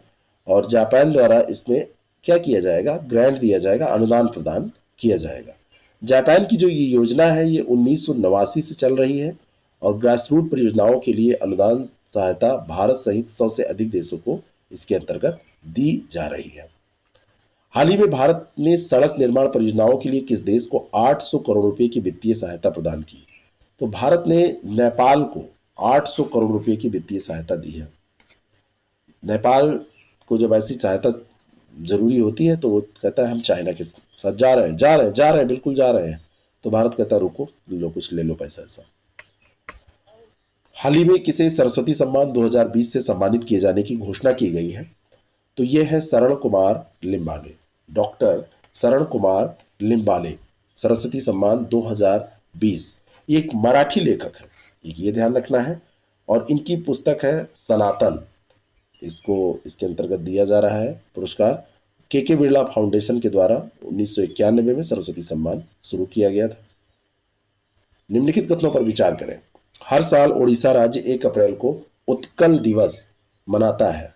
और दूसरा है कि उड़ीसा राज्य भारत में खनिज संसाधनों में बहुत ज़्यादा समृद्ध है, मतलब संसाधनों से समृद्ध है। तो ये दोनों के दोनों स्टेटमेंट सही है। दूसरा स्टेटमेंट तो इतना सरल है, लेकिन खनिज संसाधन पाए जाते हैं या नहीं ये जानकारी अगर आपको है तभी आप इसको टेक कर सकते हैं। तो 1 अप्रैल को उत्कल दिवस मनाया जाता है और ये 84 सालों से मनाया जा रहा है। उड़ीसा को देखें तो देश का 9वां सबसे बड़ा राज्य है और खनिज संसाधनों की दृष्टि से बहुत ही संपन्न है। कोयला, लौह ये सब यहाँ पे पाए जाते हैं। खेल मंत्रालय ने खेलो इंडिया प्रोग्राम को 2021-22 से बढ़ाकर कब तक करने का निर्णय कर लिया है? पहले 21-22 तक था, अब इसको खेल मंत्रालय ने कहा है कि ये 25-26 तक रहेगा। कब तक? 25-26 तक रहेगा। ए ऑप्शन इसका करेक्ट है। और ये जो निर्णय लिया है वो खेल मंत्रालय ने लिया है। पहला स्टेटमेंट है अगले प्रश्न का, हाल ही में अंतर्राष्ट्रीय क्रिकेट परिषद में नवीनतम रैंकिंग जारी की और विराट कोहली एक दिवसीय क्रिकेट में बल्लेबाजों की सूची में दूसरे स्थान पर कायम है। तो अभी क्या नवीनतम रैंकिंग जारी हुई है, ठीक है, और इसमें बल्लेबाजों की सूची में दूसरे स्थान पर कह रहे हैं कि विराट कोहली हैं। ये स्टेटमेंट गलत है। इसमें केवल पहला सही है। क्यों गलत है? क्योंकि विराट कोहली के 870 अंक हैं और वो विराट कोहली इसमें एक दिवसीय क्रिकेट में बल्लेबाजों की सूची में फर्स्ट पोजीशन पे है, पहले स्थान पर है। ठीक है। और एक दिवसीय श्रृंखला में सबसे अच्छा प्रदर्शन इन्होंने किया है इंग्लैंड के विरुद्ध अभी हाल में। ठीक है, इस कारण से ये प्रथम स्थान पर है। वाल्टर एंथोनी गुस्तावो वैग पिंटो कौन थे? वाल्टर एंथोनी गुस्तावो वैग पिंटो, तो ये भारतीय सेना के पूर्व लेफ्टिनेंट थे, भारतीय सेना में थे। नाम इनका है वाल्टर एंथोनी गुस्तावो, लेकिन ये भारतीय सेना के थे। इनका भी 25 मार्च को निधन हो गया है। और 1924 में ये जनरल पिंटो ने अपनी स्कूली शिक्षा बेंगलोर से, जो 24 में जन्मे थे, बेंगलोर से इन्होंने पूरी की। ये तो कोई बड़ी बात नहीं है, ये आपसे नहीं पूछा जाएगा। सॉरी। और इन्होंने मतलब जो 1971 का भारत पाक युद्ध हुआ था, तो इसमें सामान्य भूमिका के लिए उन्हें प्रतिष्ठित परम विशिष्ट सेवा पदक से सम्मानित किया गया था, प्रमुख सामान्य भूमिका के लिए, प्रमुख सामान्य भूमिका के लिए। इसी कारण से इनका नाम चर्चा में है। वर्ष 2019 के लिए प्रतिष्ठित दादा साहब फाल्के पुरस्कार से सम्मानित किया जाएगा किसको? तो ये रजनीकांत को। ये ऑप्शन इसका करेक्ट है। दक्षिण के भगवान माने जाते हैं ये और सुपरस्टार रजनीकांत 2019 का दादा साहब फाल्के पुरस्कार प्राप्त करेंगे। और 12 दिसंबर 1950 को बेंगलुरु में इनका जन्म हुआ था, बेंगलुरु में जन्मे थे। बाद में तो आप समझ ही सकते हैं कि इन्होंने कितना नाम कमाया है। और इनकी फिल्म भी आपने देखी होगी, रोबोट तो आपने देखी ही होगी। एशियाई फुटबॉल परिसंघ महिला एशियाई कप 2022 की मेजबानी कौन सा देश करेगा? एशियाई फुटबॉल परिसंघ महिला एशियाई कप 2022, तो इसकी मेजबानी भारत कर रहा है। कौन कर रहा है? भारत। एशियाई फुटबॉल परिसंघ महिला एशियाई कप 2022। ठीक है, तो ये ध्यान रखिएगा, ये इंपॉर्टेंट क्वेश्चन है। और 22 में ये 20 जनवरी से 6 फरवरी 2022 तक आयोजित किए जाएंगे, अगर कोरोना नहीं रहेगा। बाकी कोरोना कब कहाँ अटैक कर दे कुछ पता नहीं, तो समझ में ही नहीं आता है कि क्या हो रहा है। किस फिनटेक कंपनी ने distributor to retailer D2R finance launch किया है? तो ये कौन सी कंपनी है फिनटेक? तो ये कंपनी है भारत पे। भारत पे, पैसा नहीं, भारत पे। इसने क्या किया है? इसने डिस्ट्रीब्यूटर टू रिटेलर यानी D2R फिनांस नाम से एक नया उधार उत्पाद लॉन्च किया है और ये उत्पाद वितरकों, थोक विक्रेताओं और व्यापारियों और डीलरों को तत्काल उधार देगा, लिक्विडिटी पेश करता है ना। छोटे और मध्यम उद्यमों पर यह केंद्रित है। विश्व की पहली जहाज सुरंग का निर्माण किस देश में किया जा रहा है? जहाज सुरंग है ये, शिप टनल है, और इसका निर्माण किया जा रहा है नॉर्वे में। कहां पर? नॉर्वे में। क्या है ये? जहाज सुरंग है, और ये जहाजों को स्टेडहवेट सागर को नेविगेट करने में मदद करेगा, और इसका निर्माण 1 मील लंबी 118 फीट चौड़ी सुरंग के रूप में किया जा रहा है। जहाज सुरंग बनाई जा रही है तो इंपॉर्टेंट होगी ही। तो ये नॉर्वे है। विश्व का सबसे बड़ा प्रदर्शन कला संस्थान इंटरनेशनल थिएटर इंस्टीट्यूट आईटीआई का मुख्यालय किस शहर में स्थित है? तो आईटीआई का मुख्यालय किस शहर में स्थित है, आपसे पूछा जा रहा है। इंडिया की, इसमें इंडिया की कोई शहर भी नहीं है, तो ये स्थित है पेरिस में। बी ऑप्शन इसका करेक्ट है। इंटरनेशनल थिएटर इंस्टीट्यूट दुनिया का सबसे बड़ा प्रदर्शन कला संगठन है। तो ये 1948 में ये स्थापित किया गया था। कहाँ पर? पेरिस में। किस केंद्रीय मंत्रालय ने सुएज नहर के में रुकावट को संभालने के लिए 4 सूत्रीय रणनीति बनाई है? तो ये रणनीति कौन बनाएगा? ये वाणिज्य और उद्योग मंत्रालय ने ये रणनीति बनाई है। भारत के पहले पृथ्वी अवलोकन उपग्रह का नाम क्या है जिसे जियो सिंक्रोनस ट्रांसफर ऑर्बिट में रखा जाएगा? तो इसका नाम है GSAT-1। ये है GISAT-1। GISAT-1 भारत का पहला सक्रिय पृथ्वी अवलोकन उपग्रह है जिसे जियो सिंक्रोनस ट्रांसफर ऑर्बिट में रखा जाएगा। इसरो द्वारा इसको इसरो ही लॉन्च करेगा।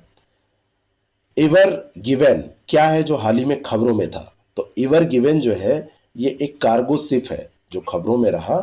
ये एक कार्गो शिप है, और ये सुएज नहर में जो अटक गया, जो कार्गो शिप, उसी का नाम है। सुएज नहर में संकीर्ण मानव निर्मित नहर है ये, तो वहां पर ये अटक गया, और उसी पे अभी ये कार्य योजना की भी बात चल रही थी।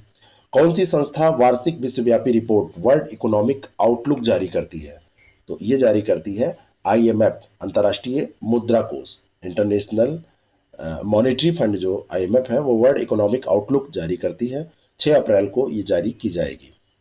अगला जो प्रश्न है, कौन सा देश संयुक्त राष्ट्र शांति सैनिकों के लिए कोविड-19 टीकों की लगभग 2 लाख खुराकें उपहार में देगा? तो 2 लाख खुराकें ये भारत उपहार में दे रहा है, और ये संयुक्त राष्ट्र शांति सैनिक जो हैं उनके लिए दे रहा है।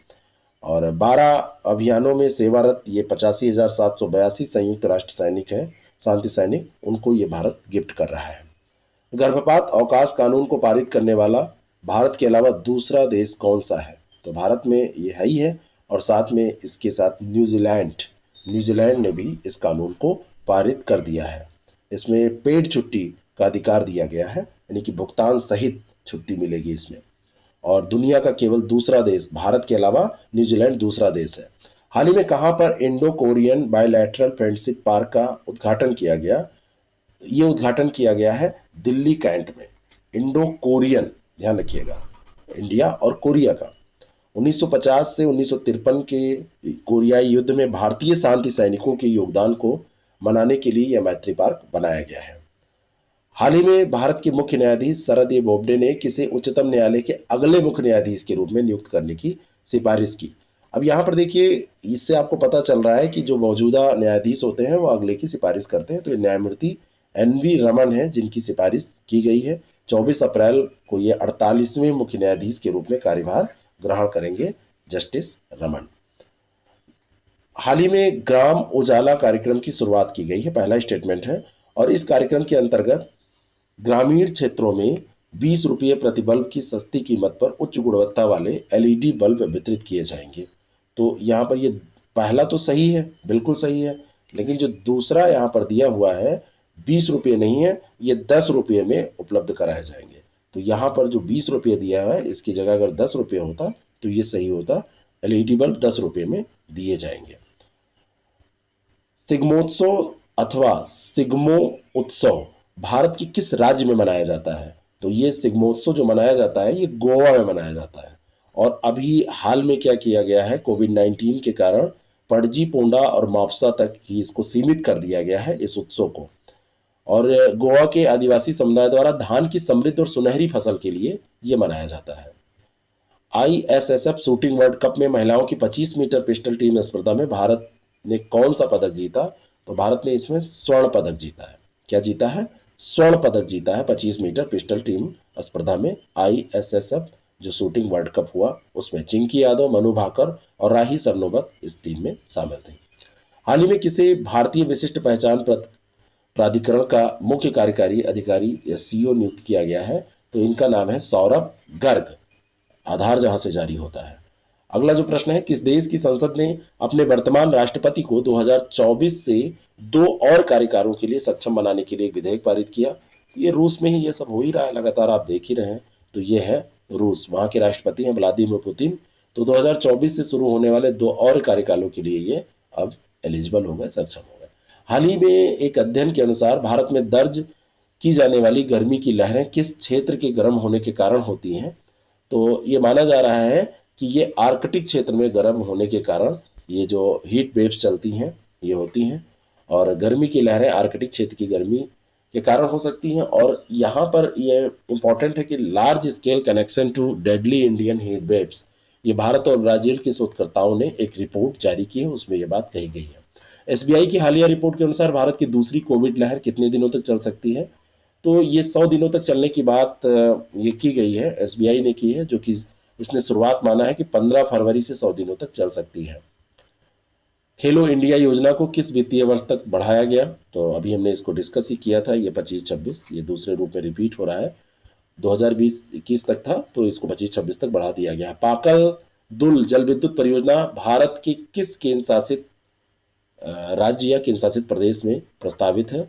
तो पाकल दुल जो जल विद्युत परियोजना है ये जम्मू कश्मीर में, कहाँ पर? जम्मू कश्मीर में ये प्रस्तावित है। और चिनाब की सहायक नदी है मुरसुदूर नदी, उसी पर ये प्रस्तावित है। 1000 मेगावाट की ये परियोजना है। वर्ष 2020 के व्यास सम्मान हेतु किसे चुना गया है? तो व्यास सम्मान दिया जाएगा 2020 का शरद पगारे को। किसको? शरद पगारे को ये व्यास सम्मान दिया जाएगा। 1991 में यह पुरस्कार शुरू किया गया था। 2019 में हिंदी की उत्कृष्ट साहित्यकार ये है नासिरा शर्मा, उनको कागज की नाव के लिए व्यास सम्मान ही चुना गया था। तो ये 2019 का हो गया। अब 20 का जो है ये पाटिलपुत्र की सम्राज्ञी के लिए प्रोफेसर शरद पगारे को चुना गया है। तो 20 का ध्यान रखिएगा, शरद पगारे, और नासिरा शर्मा 2019। निम्नलिखित कथनों पर विचार करें। इंडिया टीबी रिपोर्ट 2021 हाल ही में प्रकाशित हुई है। भारत सरकार ने 2025 तक टीबी मुक्त भारत का लक्ष्य रखा है। बताइए क्या इसमें सही है? इंडिया टीबी रिपोर्ट 2021 हाल ही में प्रकाशित हुई, क्या ये बात सही है? और 2025 तक टीबी मुक्त का लक्ष्य रखा गया है। तो ये दोनों के दोनों स्टेटमेंट यहाँ पर सही है। अगला जो स्टेटमेंट प्रश्न है, हाल ही में किस देश ने 18 देशों के 38 उपग्रहों को सफलतापूर्वक लॉन्च किया? कौन सा देश है? तो ये देश है रूस। बहुत इंपॉर्टेंट नहीं है, लेकिन कभी कभी भारत के साथ कंफ्यूज करके पूछा जा सकता है। तो 18 देशों के 38 विदेशी उपग्रहों को रूस ने अभी लॉन्च किया है। केंद्रीय शिक्षा मंत्री ने शहीद भगत सिंह स्मारक का उद्घाटन किस राज्य या केंद्र शासित प्रदेश में किया? तो इसका उद्घाटन किया गया है नई दिल्ली में। नई दिल्ली में केंद्रीय शिक्षा मंत्री हमारे हैं पोखरियाल, है ना, रमेश पोखरियाल निशंक। तो उन्होंने वर्चुअली शहीद भगत सिंह स्मारक का उद्घाटन किया है। कौन सा देश भारत के साथ होमलैंड सिक्योरिटी डायलॉग को फिर से स्थापित करने जा रहा है? तो ये है अमेरिका। भारत और अमेरिका में ये US Department of Homeland Security की घोषणा के अनुसार भारत और America US India Homeland Security Dialogue फिर से स्थापित करने जा रहे हैं। रक्षा के संदर्भ में वज्र क्या है, जिसे हाल ही में खबरों में देखा गया? तो वज्र है अपगस्ती, मतलब जो अपतटीय गश्ती पोत, ये अक्सर पूछा जाता है। तो वज्र ध्यान रखिएगा अपतटीय गश्ती पोत है, और अभी इसको सेवा में कमीशन किया गया है। ठीक है, और Larsen and Toubro ship building द्वारा इसको डिजाइन और निर्मित किया गया है। हाल ही में किस देश के राष्ट्रपति ने अमेरिकी शांति प्रस्ताव के प्रत्युत्तर में एक शांति योजना तैयार की है? तो ये अफगानिस्तान के राष्ट्रपति हैं। अफगानिस्तान के राष्ट्रपति अशरफ गनी हैं। उन्होंने अमेरिकी शांति प्रस्ताव के प्रत्युत्तर में एक शांति योजना तैयार की है, जिसके तहत उन्होंने अपने आगामी 6 माह के भीतर नए राष्ट्रपति का चुनाव कराने का प्रस्ताव दिया है। देश का प्रथम पशु चिकित्सा एम्बुलेंस नेटवर्क किस राज्य में स्थापित किया जा रहा है? पशु चिकित्सा एम्बुलेंस नेटवर्क यानी कि पशुओं के लिए एम्बुलेंस, और ये किया जा रहा है आंध्र प्रदेश में। सी ऑप्शन इसका करेक्ट है। आंध्र प्रदेश में पशुपालन और पशु चिकित्सा क्षेत्र को और अधिक बढ़ावा देने के लिए ये कार्य किया जा रहा है। नेक्स्ट क्वेश्चन, हाल ही में भारत पाकिस्तान सिंधु जल आयोग की बैठक कहाँ पर आयोजित की गई है? तो भारत पाकिस्तान सिंधु जल आयोग की बैठक जो आयोजित की गई है, यह आयोजन किया गया नई दिल्ली में। भारत और पाकिस्तान की सिंधु जल आयोग की बैठक है और नई दिल्ली में ये आयोजित की गई है। और इस बैठक में ये जम्मू कश्मीर में जो पागलडल और लोअर कलमई पनबिजली संयंत्र है उस पर पाकिस्तान ने आपत्ति जताई है। भारत ने डिजाइनों पर अपना रुख बताया कि ये बिल्कुल सही है, पाकिस्तान इस पर अपना आपत्ति जता रहा है, करेगा ही। पिछले 2 वर्षों में कौन सा देश अपना चौथा संसदीय चुनाव करा रहा है? 2 सालों में चौथा, तो ये देश है इजराइल। 2 साल में 4 बार चुनाव, आप सोचिए भारत में अगर ऐसा होने लगे। और दिसंबर 2020 में अभी ये चुनाव हुआ था, तो एक फिर से मतलब यहाँ पर अब चौथा संसदीय चुनाव आयोजित किया जा रहा है। एग्जिट पोल में कोई स्पष्ट विजेता नहीं दिखाई पड़ता है, तो फिर से बार बार चुनाव यहाँ पर हो रहा है। वह भारतीय वैज्ञानिक जिनके नाम पर अंतरिक्ष स्टेशन पर पाए गए जीवाणु का नामकरण किया गया है, तो इनका नाम है सैयद अजमल खान। ये भारतीय वैज्ञानिक थे और सैयद अजमल खान के नाम पर जीवाणु का नाम रखा गया है। अंतरिक्ष स्टेशन जो है आईएसएस अंतर्राष्ट्रीय अंतरिक्ष स्टेशन, वहां पर मैथिलोबैक्टीरियम अजमाली इसका नाम रखा गया है। 67वें राष्ट्रीय फिल्म पुरस्कार में फिल्मों के प्रति सबसे संवेदनशील राज्य का पुरस्कार किसे मिला है? तो ये पुरस्कार मिला है सिक्किम को। किसको मिला है? सिक्किम को। सबसे संवेदनशील राज्य का पुरस्कार सिक्किम को दिया गया है। पब्बी एंड टेरर पब्बी एंटी टेरर 2021 नामक संयुक्त आतंकवाद विरोधी अभ्यास किस संगठन द्वारा आयोजित किया गया? तो पब्बी एंटी टेरर ये अभ्यास जो है ये एससीओ के द्वारा आयोजित किया गया। संघाई सहयोग संगठन के सहयोग जो सदस्य हैं, तो उन सदस्यों के द्वारा इसका आयोजन किया गया और उज्बेकिस्तान में आयोजित होगा। और क्षेत्रीय आतंकवाद विरोधी संरचना परिषद की 36वीं बैठक के दौरान पब्बी एंटी टेरर 2021 की घोषणा की गई। तो भारत, पाकिस्तान, चीन सहित जो भी एससीओ के सदस्य हैं ये इसमें पार्टिसिपेट करेंगे। भारत भी सदस्य है। दिव्यांश सिंह पंवार और एलावेनिल वलारिनन जो हाल ही में खबरों में थे, किस खेल से जुड़े हैं? तो ये दिव्यांश सिंह पंवार और एलावेनिल वलारिनन, इनका संबंध है शूटिंग से। किससे संबंधित है? शूटिंग से। अभी ये निशानेबाजी प्रतियोगिता में दिव्यांश सिंह पंवार और एलावेनिल वलारिनन ने दिल्ली में जो आईएसएसएफ विश्व कप में 10 metre air rifle mixed team event में स्वर्ण पदक जीता, तो इस कारण से ये इंपॉर्टेंट है। नेक्स्ट क्वेश्चन, 2011 इस्तांबुल कन्वेंशन जो हाल ही में खबरों में था, किस मुद्दे से जुड़ा है? तो इस्तांबुल जो कन्वेंशन है ये घरेलू हिंसा और लैंगिक समानता से जुड़ा हुआ है। बी ऑप्शन इसका बिल्कुल करेक्ट है। और तुर्की के राष्ट्रपति तैयब एर्दोगन ने महिलाओं की सुरक्षा के लिए बनाए गए अंतर्राष्ट्रीय समझौते से तुर्की को अलग करने का निर्णय लिया है। घरेलू हिंसा और लैंगिक समानता का जो ये इस्तांबुल कन्वेंशन है, इससे इसलिए चर्चा में है। कौन सा राज्य म्यांमार के साथ 510 किलोमीटर की सीमा साझा करता है? तो म्यांमार के साथ सीमा साझा करता है 510 किलोमीटर की मिजोरम। ठीक है। और मिजोरम के मुख्यमंत्री है जोरमथांगा। इन्होंने केंद्र से म्यांमार से राजनीतिक शरणार्थियों को राजनीतिक शरण देने के लिए आग्रह किया है। इस कारण से ये चर्चा में रहे हैं। जापी और जौराई का संबंध भारत के किस प्रदेश से है? जापी और जौराई, इसका संबंध भारत के असम से है। और ये है क्या? तो जापी ये बांस से निर्मित सूखे हुए तोकों पत्तों से ढकी हुई एक शंक्वाकार टोपी होती है और आधिकारिक कार्यक्रमों में इसको लगाया जाता है। ग्रामीण क्षेत्रों के किसान भी खेतों का काम करते समय धूप से बचने के लिए इसको लगाते हैं, बारिश से बचने के लिए। और जोराई जो होता है ये घंटी होती है ना। और ये मतलब इसमें एक घंटी ऐसे स्टैंड लगी होती है और एक तस्तरी उस पर लगा होता है, ऐसी घंटी होती है और प्रत्येक परिवार में ये पाई जाती है। प्रार्थना के दौरान इसको बजाया जाता है असम में। ठीक है। अगला जो प्रश्न है, वर्ष 2020 के लिए गांधी शांति पुरस्कार से सम्मानित किसको किया गया है? तो ये बंगबंधु शेख मुजीबुर रहमान को गांधी शांति पुरस्कार 2020 का दिया गया है। और ये अंतर्राष्ट्रीय जो गांधी शांति पुरस्कार है, ये महात्मा गांधी के नाम पर है, ये ध्यान रखिएगा। ये इंदिरा गांधी के नाम पर नहीं है। और इसे गांधीवादी विचार को श्रद्धांजलि के रूप में प्रस्तुत किया जाता है कि ये गांधीवादी विचार को हम मान रहे हैं। और संस्कृति मंत्रालय ने कहा है कि भारत सरकार ने बंगबंधु शेख मुजीबुर रहमान को वर्ष 2020 के लिए गांधी शांति पुरस्कार से सम्मानित। यानी कि ये कौन देता है? तो ये संस्कृति मंत्रालय, जो हमारा संस्कृति मंत्रालय है, वो देता है। अगला जो प्रश्न है, फ्रीडम पाइनएप्पल मूवमेंट का संबंध है किससे? बहुत इंपॉर्टेंट है। इसमें तो एक चीन हो जाएगा और दूसरा है इसमें ताइवान। यहाँ पर क्या हुआ, ये ताइवान का पाइनएप्पल जो है वो प्रतिबंधित कर दिया। किसने? चीन ने अनानास के आयात पर प्रतिबंध लगा दिया।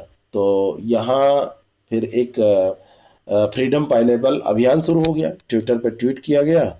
और फ्रीडम पाइनएप्पल जो है ये ताइवान से अनानास के आयात पर चीनी प्रतिबंध के खिलाफ था। लेकिन अब इसके राजनीतिक मायने भी हैं और सामाजिक प्रतिक्रियाएं सामने देखने को मिल रही हैं। वर्ष 2021 में अनानास के लिए सीजन शुरू होने से ठीक पहले, क्योंकि इसके आयात पर प्रतिबंध लगाया था, तो आयात पर जब प्रतिबंध लगा दिया तो ऐसा हुआ। तो चीन सरकार ने आयात पर रोक लगाते हुए कहा कि अनानास आयात कीटों से दूषित पाए गए हैं, इस कारण से इसको हम कर रहे हैं। लेकिन इसका उद्देश्य तो कुछ दूसरा होता है चीन का। तो इसी कारण से ये फिर मूवमेंट चला दिया गया वहाँ पर, फ्रीडम अनानास। सांगे ज्वालामुखी किस देश में अवस्थित है? तो सांगे ज्वालामुखी अवस्थित है इक्वाडोर में। कहाँ पर? इक्वाडोर में स्थित है। और अभी में इसमें विस्फोट हुआ था 11 मार्च को। 8500 मीटर की ऊंचाई पर राख के बादल फैले। सबसे अधिक सक्रिय ज्वालामुखियों में से एक है सांगे ज्वालामुखी। और सांगे है कहाँ? इक्वाडोर में। सबसे सक्रिय ज्वालामुखी है ये इक्वाडोर में। 1934 का विस्फोट अभी भी इसमें जारी, 1934 में जो हुआ था। अब सोचिए कितना ज़्यादा ये शक्तिशाली और खतरनाक है। संतृजय हिल्स आरक्षित वन क्षेत्र कहाँ पर स्थित है? किस राज्य में स्थित है? तो शत्रुंजय हिल जो है ये स्थित है गुजरात में। कहाँ पर? गुजरात राज्य में स्थित है, ध्यान रखिएगा, गुजरात में स्थित है। और हाल में अभी यहाँ पर आग लग गई थी, इस कारण से इस समय आग बहुत लगती है क्षेत्रों में। किस संगठन ने ग्रामीण भारत में महिलाओं की उद्यमशीलता को बढ़ावा देने के लिए सही दिशा, अभियान का नाम है सही दिशा, ये अभियान शुरू किया? किसने शुरू किया है? तो ये शुरू किया है यूएनडीपी ने। यूएनडीपी ने शुरू किया है भारत में महिलाओं की आजीविका और उद्यमिता को बढ़ावा देने के लिए। और यूएनडीपी और आइकिया फाउंडेशन, ये 5 साल का सहयोग इन दोनों लोगों ने सोचा है कि दोनों लोग सहयोग करके इसको 5 साल तक इसको चलाएंगे। अगला जो प्रश्न है, हाल ही में किस राज्य ने डायल 112 ERSS और राज्य आपातकालीन प्रतिक्रिया केंद्र शुरू किया है? तो ये शुरू किया है ओडिशा ने। डायल 112 ERSS और राज्य आपातकालीन प्रतिक्रिया केंद्र शुरू किया गया कहाँ पर? उड़ीसा में। हाल ही में गो इलेक्ट्रिक अभियान की शुरुआत किस मंत्रालय के द्वारा की गई है? तो कौन करेगा इसको? इसको करेगा कौन? विद्युत मंत्रालय। गो इलेक्ट्रिक अभियान। और इलेक्ट्रिक वाहन और खाना पकाने के इलेक्ट्रॉनिक उपकरणों जैसे induction cookers, electric pressure cooker, इनको अपनाने से जो लाभ हो रहे हैं उसके बारे में इसमें बताया जाएगा। केन्या ने किस देश के साथ समुद्री सीमा विवाद पर अंतर्राष्ट्रीय न्यायालय की कार्रवाई में भाग लेने से मना कर दिया? तो केन्या का यह विवाद था सोमालिया के साथ। और मामला वहां पर जब गया, केन्या ने मना कर दिया कि हम उसमें भाग ही नहीं लेंगे। दोनों पड़ोसी देशों के मध्य असहमति का मुख्य बिंदु है कि हिंद महासागर में उनकी समुद्री सीमा के विस्तार की दिशा क्या है, दिशा से संबंधित है। सोमालिया कहता है कि हिंद महासागर की ओर समुद्री सीमा का विस्तार उसी दिशा में, अर्थात दक्षिण पूर्व की ओर होना चाहिए जिस दिशा में उसकी स्थलीय सीमा का विस्तार है। कीनिया कहता है कि समुद्र की ओर पहुंचने पर दक्षिण पूर्व स्थलीय सीमा 45 डिग्री का सीमा में 45 डिग्री का मोड़ आना चाहिए और उसके बाद ये अक्षांशीय दिशा में अर्थात भूमध्य रेखा के समानांतर होनी चाहिए। यानी कि अपने अपने अधिकार को लेकर ये लड़ रहे हैं। मामला जब international court of justice ICJ में पहुंचा तो सोमालिया के साथ इसने पार्टिसिपेट वहां पे मतलब उपस्थित होने से इनकार कर दिया। वर्ष 2021 का प्रिट्जकर आर्किटेक्चर प्राइज विजेता घोषित किया गया है किसको? तो ये घोषित किया गया है ये एनी लैक्टॉन और जीन फिलिप वासल, इन दोनों को किया गया है। प्रिट्जकर आर्किटेक्चर प्राइज विजेता ये एनी लैक्टॉन और जीन फिलिप वासल दोनों को किया गया है। और जय ए पिचकर और उनकी पत्नी कैंडी के द्वारा हयात फाउंडेशन के बैनर तले ये प्रिट्जर पुरस्कार की शुरुआत 1978 में की गई थी। ठीक है। और ये जो पुरस्कार है ये आर्किटेक्चर के क्षेत्र में दिया जाता है। और 2021 में एनी लैक्टॉन और फिलिप वासल को ये दिया गया है। नेक्स्ट क्वेश्चन, अगला जो प्रश्न है, हाल ही में किस राज्य सरकार ने कुपोषण की समस्या से निपटने के लिए समर अभियान शुरू करने की घोषणा की? समर अभियान कुपोषण की समस्या से निपटने के लिए है और ये समर अभियान शुरू किया है झारखंड सरकार ने। किसने? झारखंड सरकार ने शुरू किया है। समर का फुल फॉर्म है strategic action for elevation of mall nutrition and anaemia reduction, है ना। और एनीमिया से पीड़ित जो महिलाएं और कुपोषित बच्चे हैं उनकी पहचान करके उसको प्रभावी ढंग से निपटाने पर जोर दिया जाएगा। हाल ही में तंजानिया की पहली महिला राष्ट्रपति के रूप में किसने शपथ ली है? तंजानिया की पहली महिला राष्ट्रपति, तंजानिया की पहली महिला राष्ट्रपति हैं सामिया सुलूह हसन। पहली है इसलिए इंपॉर्टेंट है, किस देश की है? तंजानिया की। तो दोनों प्रश्न पूछे जा सकते हैं। 19 मार्च 2021 को इन्होंने ये शपथ ली है। 2021 आरओ के लिए हम लोगों ने टेस्ट सीरीज लॉन्च कर दी है और पीसीएस के लिए पहले से टेस्ट सीरीज प्रोग्राम चल रहा है। तो आरओ या पीसीएस के टेस्ट सीरीज प्रोग्राम में आप पार्टिसिपेट कर सकते हैं और साथ में आप इसमें आरओ का जो फुल कोर्स है उसको भी ले सकते हैं। अगला जो प्रश्न है, निम्नलिखित कथनों पर विचार करें। पहला है कि एशिया का सबसे बड़ा ट्यूलिप गार्डन जम्मू और कश्मीर के श्रीनगर में स्थित है। और दूसरा है कि ये जबरवान पर्वत श्रेणी की तलहटी में स्थित है। आपको बताना है कि कौन सा स्टेटमेंट इसमें सही है। तो ये दोनों के दोनों स्टेटमेंट सही है। एशिया का सबसे बड़ा ट्यूलिप गार्डन ये जम्मू कश्मीर के श्रीनगर में स्थित है और ये जबरवान पर्वत श्रेणी की तलहटी में स्थित है। तो दोनों के दोनों स्टेटमेंट ये सही है। अगला प्रश्न, निम्नलिखित कथनों पर विचार करें। हाल ही में वर्ष 2019 के लिए 67वें राष्ट्रीय फिल्म पुरस्कारों की घोषणा की गई। और दूसरा स्टेटमेंट है कि प्रियदर्शन द्वारा निर्देशित मलयालम फिल्म मरक्कर अरबिक्काडिलिनते सिंघम इसको सर्वश्रेष्ठ फिल्म पुरस्कार के लिए चुना गया है। तो ये 67वां है 2019 का क्या? पहले तो ये हमको देखना पड़ेगा। तो ये बिल्कुल सही है। ये 2019 का जो पुरस्कार है 67वां है, तो पहला स्टेटमेंट सही है। और प्रियदर्शन की ये फिल्म है जिसको सर्वश्रेष्ठ फिल्म का पुरस्कार दिया गया है, तो ये भी सही है, मरक्कर अरबिक्काडिलिनते सिंघम। नेक्स्ट क्वेश्चन, अगला जो प्रश्न है, राष्ट्रीय लेखा सांख्यिकी 2021 के अनुसार किस क्षेत्र के निजी अंतिम उपभोग व्यय में सबसे अधिक वृद्धि की हुई है? कौन सा क्षेत्र है जिसमें सबसे ज्यादा उपभोग व्यय में वृद्धि की गई है? तो ये जो क्षेत्र है वह है स्वास्थ्य का क्षेत्र, है ना। ऐसा कहा गया है एनएएस में, नेशनल अकाउंट्स स्टेटिक्स में, कि इसमें स्वास्थ्य के क्षेत्र में 9.5% की वृद्धि दर्ज की गई है। और उसके बाद में शिक्षा और रेस्तरां का क्षेत्र आता है। नेक्स्ट क्वेश्चन, किस देश में हिमालय के ग्लेशियरों की मोटाई का अनुमान लगाने के लिए हवाई राडार सर्वेक्षण किया जाएगा? कौन सा ऐसा देश है जहां पर यह सर्वेक्षण किया जाएगा? तो ये देश है भारत अपना। हिमालय के ग्लेशियरों की मोटाई का अनुमान लगाने के लिए भारत हवाई राडार सर्वेक्षण कराने का निर्णय ले रहा है। और हिमाचल प्रदेश के लाहौल स्पीति बेसिन में एक पायलट अध्ययन यहाँ पर किया जाएगा और उसके बाद में ये सिंधु, गंगा और ब्रह्मपुत्र उपघाटियों में फिर इसको धीरे धीरे फैलाया जाएगा। और national centre for polar and ocean research पृथ्वी विज्ञान मंत्रालय के तहत एक सर्वेक्षण का प्रस्ताव इसने दिया है। तो ये भारत के ग्लेशियरों की मोटाई का अनुमान लगाने के लिए हवाई राडार सर्वेक्षण करेगा। ओलंपिक के लिए क्वालिफाई करने वाली पहली भारतीय महिला तलवारबाज कौन है? तलवारबाज की बात हो रही है, तो यह है भवानी देवी। कौन है? भवानी देवी ओलंपिक के लिए क्वालिफाई करने वाली 27 साल की हैं और इन्होंने वुमेन्स इंडिविजुअल सैब्रे महिला व्यक्तिगत तलवारबाजी के लिए क्वालिफाई किया है। और ये इसलिए इंपॉर्टेंट है क्योंकि ओलंपिक के लिए क्वालिफाई किया है। टोक्यो ओलंपिक में ये पार्टिसिपेट करेंगे, जुलाई में ये होने वाले हैं, 23 जुलाई से 8 अगस्त 2021 के बीच में। उनका पूरा नाम अगर देखा जाए भवानी देवी का, तो चाडाल वदा आनंद सुंदर रमण भवानी देवी, है ना, ये इनका पूरा नाम है और इन्होंने ओलंपिक के लिए क्वालिफाई किया है। अगला जो प्रश्न है, किस विभाग ने अपने अधिकारियों के लिए ऑनलाइन 5G प्रमाणन पाठ्यक्रम शुरू किया है? तो ये जो विभाग है ये दूरसंचार विभाग है। सबसे पहले तो वही लोग इसको सीखें 5G क्या है।